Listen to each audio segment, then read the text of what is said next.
That was the first video on all platforms. My very, very first video going viral was in my city. And that's when I first decided to do my classes, and I had 4 other girls with me because I wanted to do like the fly girls type of thing. I never wanted to be the face of my brand. I always wanted to be in the background just teaching, and they be the face of it. But it's a little different. And of course, when you have I heard the it factor thing. When you have that type of personality, or charisma, you draw everything to you. What's up, everybody, and welcome to the Queerly Blax Show. I'm your host, Ashley, and I'm so happy you came by. The Queerly Blax Show aims to normalize the everyday existence of Black LGBTQIA+ individuals through an interview-style series with regular folks like you and me. So every week, a new guest shares their story and unique perspective on their existence as an LGBTQIA+ individual. Thank you for tuning in, and make sure you subscribe, download, set your reminders to the podcast so you never miss an episode. Enjoy the show.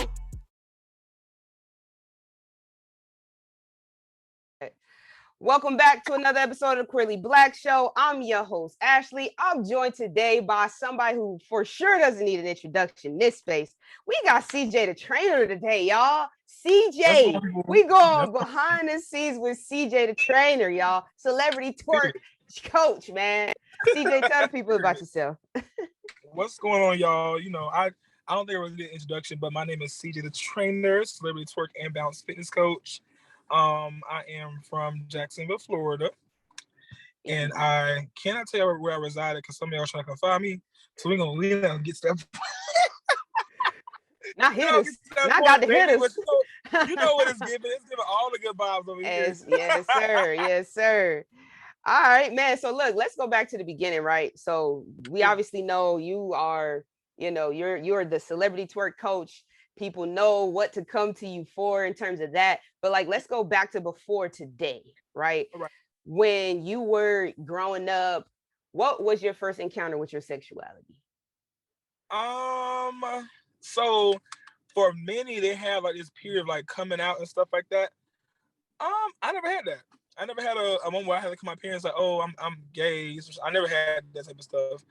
I guess it was more so, I would say my very first encounter was when I probably maybe 10.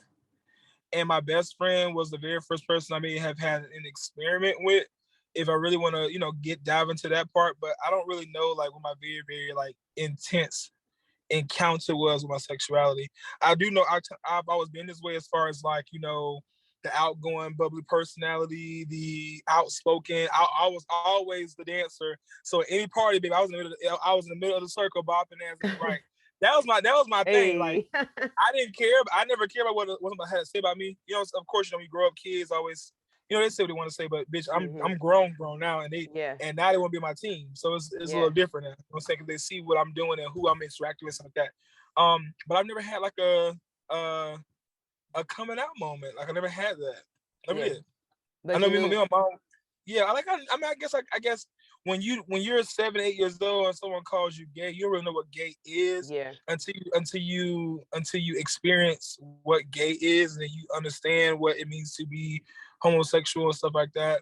I grew up in a very I won't say a very Christian household, but my grandmama was my matriarch that kind of got me to God. You know what I'm saying? So she was the person that took me to church. Of course, church is church, but she never condemned me like that. She was never like that. I think the first time I ever had a conversation about my sexuality, I was 17 in the 12th grade, and I talked to my mom. I was and it wasn't a coming out. I was Mom, I'm when did you know I was gay? You know what I'm saying? When did you know? Because I'm bitch, tell me, because I ain't never know. Because as far as I remember, I was at the big screen TV bopping as a Barney. So I don't know what, you know what I'm saying, what it was, but she was I knew when you was back in 9th grade. I'm girl, you knew before then. You know this already. Right. Girl, you my mama, exactly. You my mama. Right, because girl, she knew that. That's hilarious. So your conversation with your mom was really just okay, so tell me when you knew, when you knew. Yeah, when did you identify that I was a gay male? When did you know? Because bitch, I ain't never know. I was always this way, but as you get older, you start saying, okay, this is what gay is. I guess what the fuck it means. But yeah, we had that conversation. That was really, I guess, my affirming conversation with her. How was your interactions with in school and stuff, being that you were dancing and doing different things that, you know, some people, like you say, like they might consider gay, even though it's just, you're just dancing. But like, how was your interactions with your peers growing up? Or did you always, were you a person who was just like, this is who I am? And did you ever have that period of like trying to reconcile like how you were authentically showing up as yourself and people's responses to you? So I guess growing up, like I said, I've always kind of been the boisterous person with the big personality. Because I started out in music before I got into dance, so people knew me for like singing and being like, you know, theatrical shit, and I would never say I was in the in crowd because I've always been a person to create my own lane, and I would draw whoever wants to come in that lane with me. But I was a very, I guess you could say, very known person in school because people knew of me and knew what the hell I did, and you know what I'm saying, like they can say, oh, that's Chris. This is what Chris does, or Chris did this, or you know what I'm saying. They knew that already, so I never had like a problem. I mean, with the boys, you know, of course, high school teenage boys is different than adult boys, or adult men, should I say? Well, hell, boys, because some of these motherfuckers still boys. But the interacting with them was, I mean, for those who grew up with me, they knew me, so they didn't treat me no differently. For those who like truly embraced me, we're still friends to this day, and they didn't judge me. But of course, you have those that judge like, oh, you're gay, and da da da da. You know what I'm saying? Like, I didn't give a fuck. I still didn't give a fuck then. I don't really care. Even worse now. Yeah. But I didn't really care then. Like, okay, whatever, shit. All they knew was all the girls wanted to be around me, and all the niggas wanted the girls. And all the girls was around me. So, and I was a little messy in high school. I don't lie to you, I was messy. You know, I knew all the gossip, bitch. I had my share of drama. I had my share of plenty of fights, but you know, it was nothing like where it was like a bad experience, like people who get picked on. And I really feel like that comes from a lot of different things. Like my mama always told me, bitch, you're gonna be something to be. This is what she said. I don't know if it's on the podcast, but if you gotta edit it out.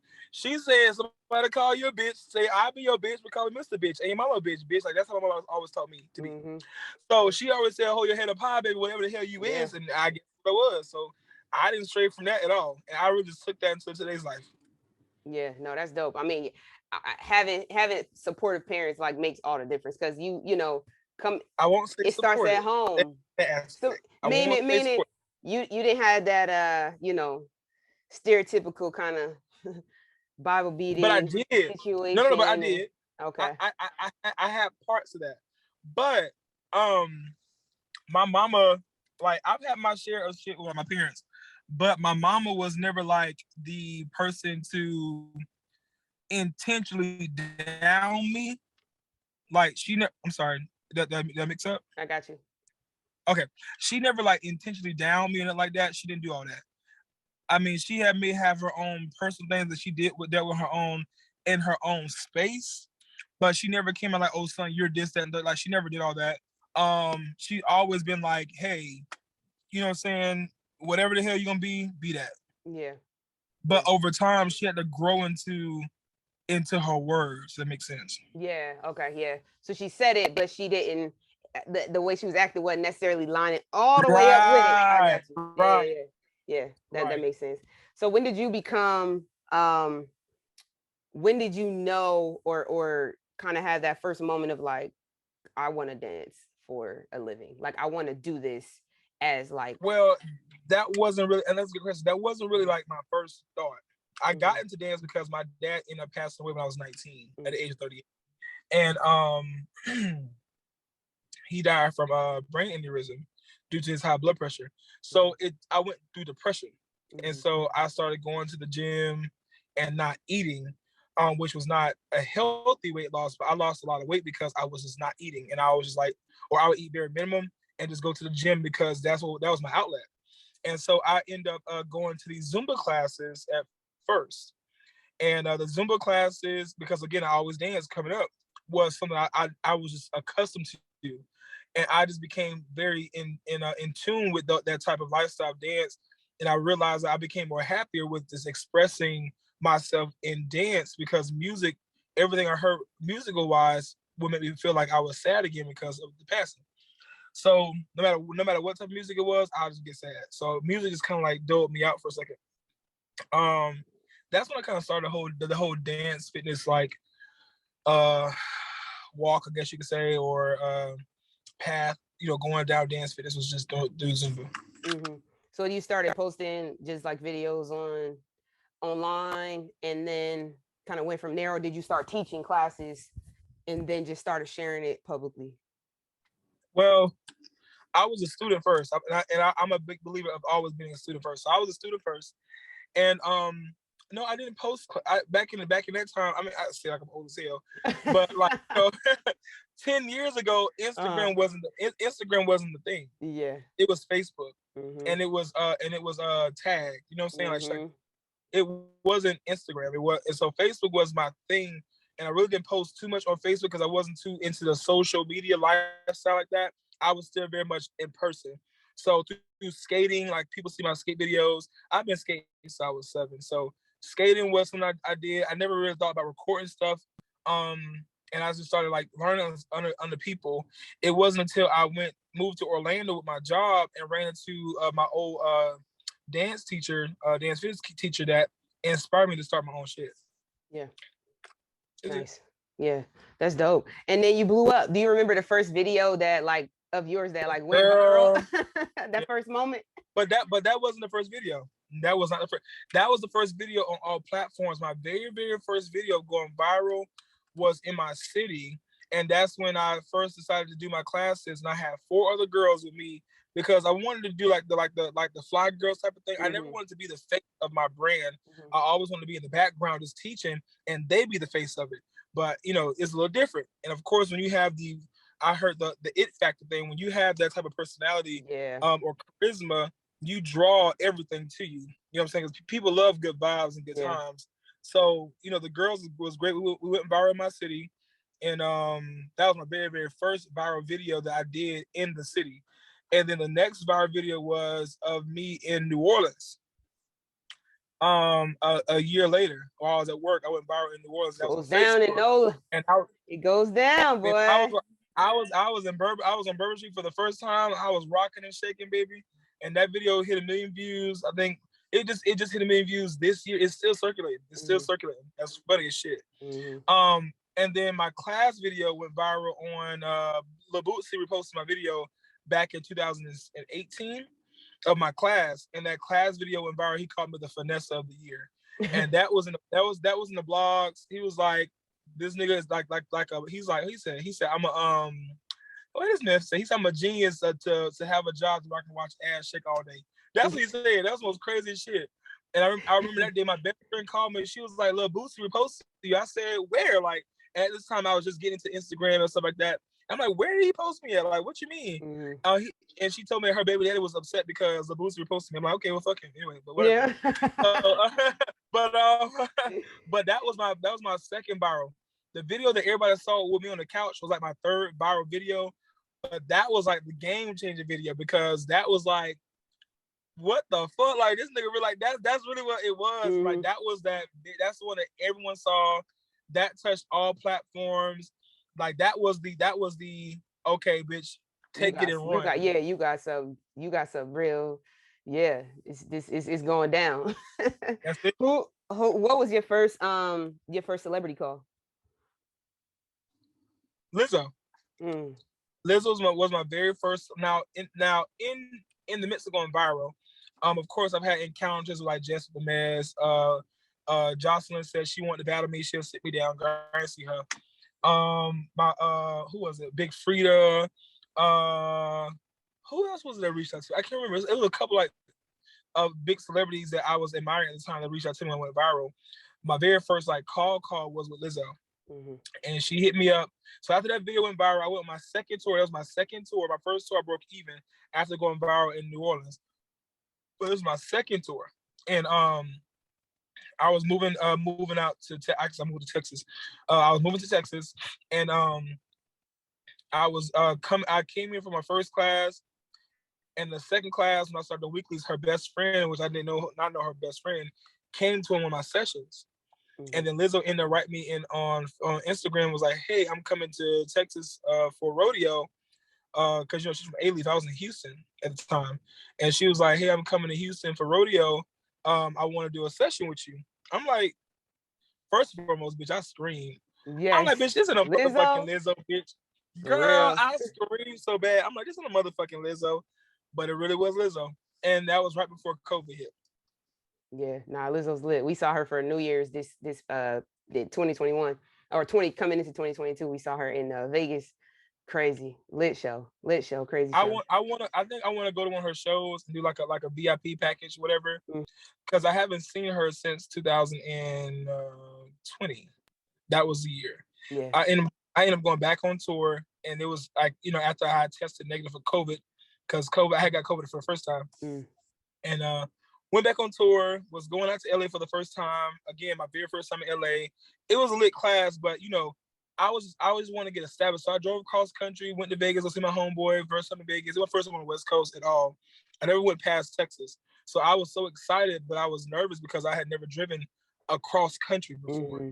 But I'm so adventurous. I ain't give a damn. So I was driving, you know what I'm saying, hanging out, going out there, whatever, And then I did a class in LA. Again, her best friend was following me. So she was like, CJ's coming out here. And so Lizzo called me again. She's like, my best friend wanted to come to your class, but she's going back to Houston. And she told me to make sure I did a session with you when you come out to LA. So that's what she ran. So I said, okay. So I was leaving, but I remember this phone call. I called my mama and I said, Mom, I just need one celebrity client that's going to change the direction of who I am. Not that it solidifies me, because I was already doing big shit, but it was going to change the direction of who I was as a person and what I could really do. So when I got Lizzo, she reached out to me again for the second time that year. So that was like, okay, bitch, she hit you up like she really wanted, like she really wanted to do it. And I told her, yeah, I'll do it. I'll stay the extra day or two in LA. And her assistant ended up calling me while I was coming out to LA, and we set up the session. That's dope. That's fire. And that was a door opener. She didn't open the door, but that experience opened plenty of doors after that. Yeah, for sure. That nod is good, you know. So let's switch gears a little bit and talk about CJ behind the gram. CJ off camera. So who is CJ when you're not twerking, right? Because I imagine like you could be eating, you know, out eating dinner with your homie or your friend or, you know, somebody, and somebody sees you out and they think like you about to just stand up and start twerking in the middle of the restaurant, and you like, hey, do you understand that? I had to shake one time. I'm like, girl, I'm not no motherfucking court jester, no clown bitch. I don't just dance on. No. So talk about life outside of your business. So outside of social media, I probably think I'm 10 times worse. Hell, truth be told, I'm very sensitive on social media because, you know, social media is real finicky and touchy. But in real life, I guess now I'm a little more chilled because I've been doing this now for 5 years, so it's not too crazy. But I mean, you get me in a restaurant, some spot with the music on, I'm gonna be the first one dancing and sweating. Baby, I'm gonna give a little nasty something, but outside of the camera, I'm very much like I'm very chilled. I've always been personable and approachable. So anybody that walks to me, they'll get a friendly greeting or welcome. But I think it's more of a, you see me in a more relaxed state now than anything. I'm still very crazy and goofy, but I guess now because, like I said, I travel so much and my life is lived on the road, I really prefer nowadays just to be in my house. Yeah. Just so I can enjoy my bed for a little bit. Yeah. And being recognized more is like you gotta be a little bit more cautious of, like, you know, people and different things like that. One of the things that celebrities talk about all the time is like you want to still be yourself, but you still got to be conscious of like people, because everybody don't mean you well. Most people do. I'm gonna, no matter what, on or off, in any aspect, I'm still CJ the trainer to many because that's the brand that they know. You know, so I'm Chris, but I'm always CJ the trainer in every aspect. That's just what I am. You know what I'm saying? Yeah. Like that doesn't go nowhere. So I realized that, you know, when I'm walking around, people see me, I'm gonna always be who they see on social media, because they don't know Chris for Chris. They know Chris for CJ the trainer. Yeah. It's just how it is. Yeah. Like Lizzo is Lizzo off and on the camera. You know what I'm saying? Like that's just what it is. Yeah, same person. Yeah. How's dating as CJ the trainer? Trash. Trash. Is it do you think people why has it been trash? Well, many people know and see me.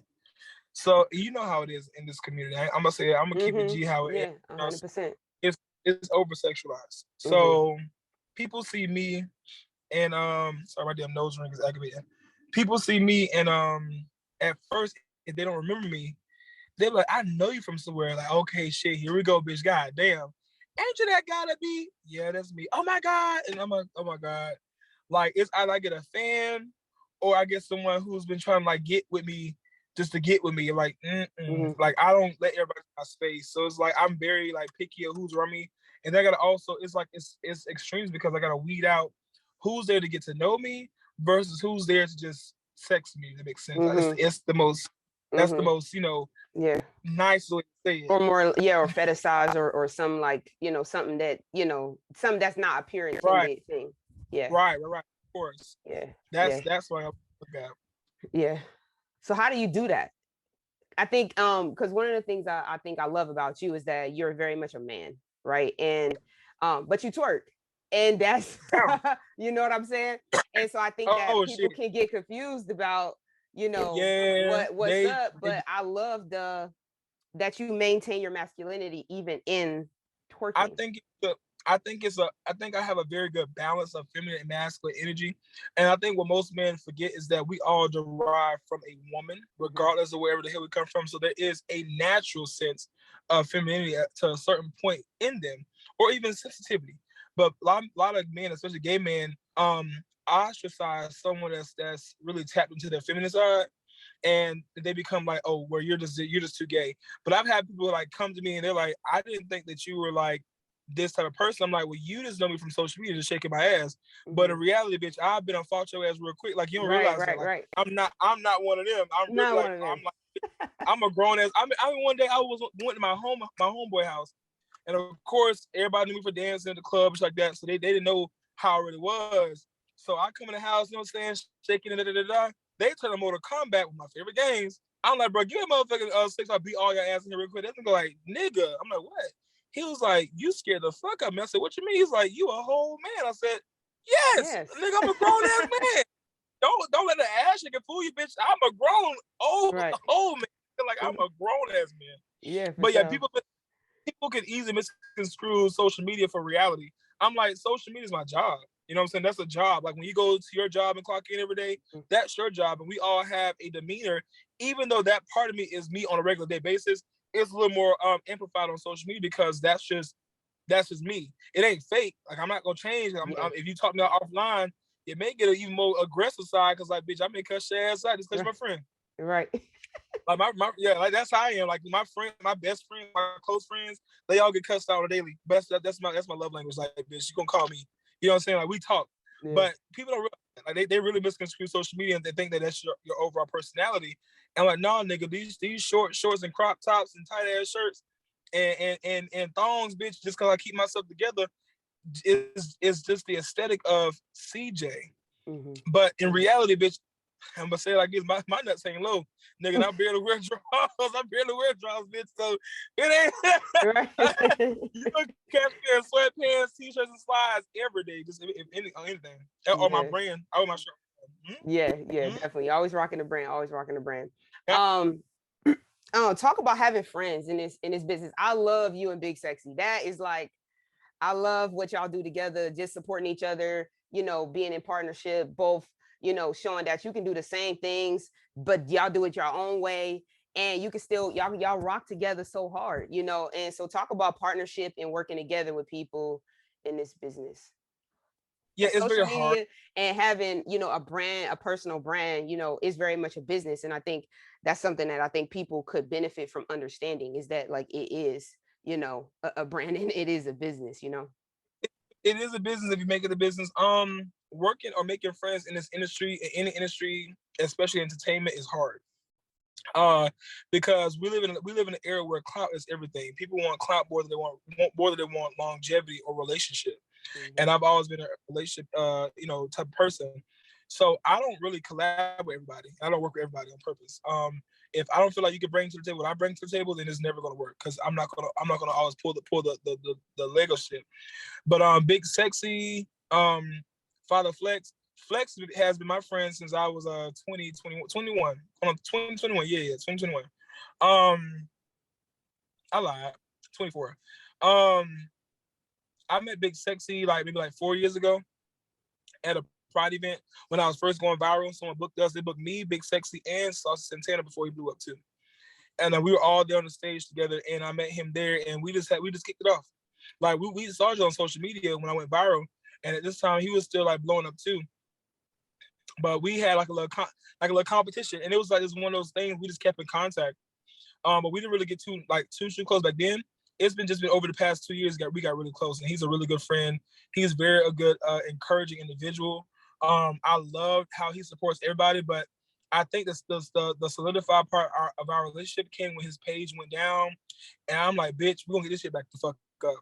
And I was like, just throwing him out, like, y'all make sure I find my friend, get back up. Like, sometimes you gotta show people that you're not like everyone else, because they can easily think that you're like everyone else. Yeah. Who just wants to be around them because of who they are. And I've been around some big names, big pockets, and rubbed elbows with a lot of big people. And my thing has all been the same. I don't want nothing that y'all got. I'm not here for what you got. I don't crave or desire to have anything that you have, because what you have is what you're supposed to have. Yeah. And if I don't have it, I'm not meant to have it in this moment in my life. I'm very big on relationship. So I don't have many friends in the industry. I made some, you know what I'm saying, they've grown on me. But my circle of friends are people that I've been around with, the full 10 that I've been around, the perfect 10 is what I call them. The perfect 10 of people that I've been around since before I would get this big. I treat them the same way. We talk almost like, I'm not one of those that get big and forget their friends. I will call them motherfuckers like, why your hoes ain't call me yet? Their thing is the same thing. You're always so busy. I don't give a fuck if I'm busy. If I would Beyonce, call me ho. Hell, call me then. Mm-hmm. Shit, that's what you want to call me. Because that's your squad, that's your people, and you gonna rock with them regardless of who you with, what you doing, where you at. You ain't gonna never change. They can get anything. I from money down to time and affection as a friend. Like, I never changed, and I've never changed on them. I'm never going to change with them. A lot of people get the big head when they get like some publicity or popularity, and they begin to change themselves because of the environment. And that's to me, it's kind of a given, especially when you get big. But you never forget who was there with you when you was nobody, because like anything else can come and go. This shit right here can come and go. Yeah, 100%. It comes and goes. And those people that was always with you are going to be with you whether you got it or you don't. Yeah, for sure. That's real talk. Well, one more question for you. Okay. For somebody who is on their own journey, what advice would you give them to gain confidence in themselves? It's okay to fail. That's it. People are going to give you, it is okay to fail. And failure does not mean the end of all or the end all be all. Failure should be embraced, because I didn't get to this place in my life by just quitting. I've never been a quitter. But people are always going to sell you dreams and oh yeah, you could be great. They never tell you that you're going to fail, and you're going to fail a lot. Like, you're going to fail a lot, but it is completely okay for you to fail. It does not mean that you are a failure. A failure is only someone who quits and never goes back to it. That's a failure to me, because like any big business, McDonald's didn't start overnight. McDonald's started and they had to work themselves up to now they're an international multi-chain fucking business. You know what I'm saying? Mm-hmm. Amazon didn't start overnight. Amazon started with one warehouse and the idea to now they service the whole fucking world. You know what I'm saying? It's like that. Mm-hmm. And if they was afraid to say, well, you know, you got the U.S. Postal Service and you got FedEx and UPS, these people have been here before me. And I feel like this, you can't look at it like that. You know what I'm saying? You got to look at like, okay, bitch, yeah, that's them, but it's only one unique me. There's only one unique CJ. There's only one unique you. You know what I'm saying? Mm-hmm. So don't be afraid to fail and keep going if you do fail. When you fall, baby, what's the song? We fall down, we get back up. Baby, when you fall that ass down, get back up 10 times over, bitch, okay? Mm-hmm. And you keep on going. That's the real. That's the real. It. And on that note, people, you heard it from CJ. CJ, tell the people where they can find you. What's the rules? You guys can find me on Instagram at Instagram and TikTok, CJ the Trainer Official #2, or you just type in CJ the Trainer Official. Well, on Instagram I would say put the #2 because you know I got a lot of fake pages. That's not mine. Mm-hmm. But TikTok is CJ the Trainer as well. You can type in CJ the Trainer on Facebook and find me there as well. Twitter, same thing. It's the same brand across the way. Or you just type in Twerk, or you just Google me. Yeah, Google him, CJ the Trainer Official. He'll pop up. CJ, thank you so much for coming through, spending some time with us. Definitely grateful for hearing your story, learning more about you. And y'all already know what it is. This is another episode of the Queerly Blax Show. I'm your host, Ashley. I'm going to catch y'all on the next one. Peace.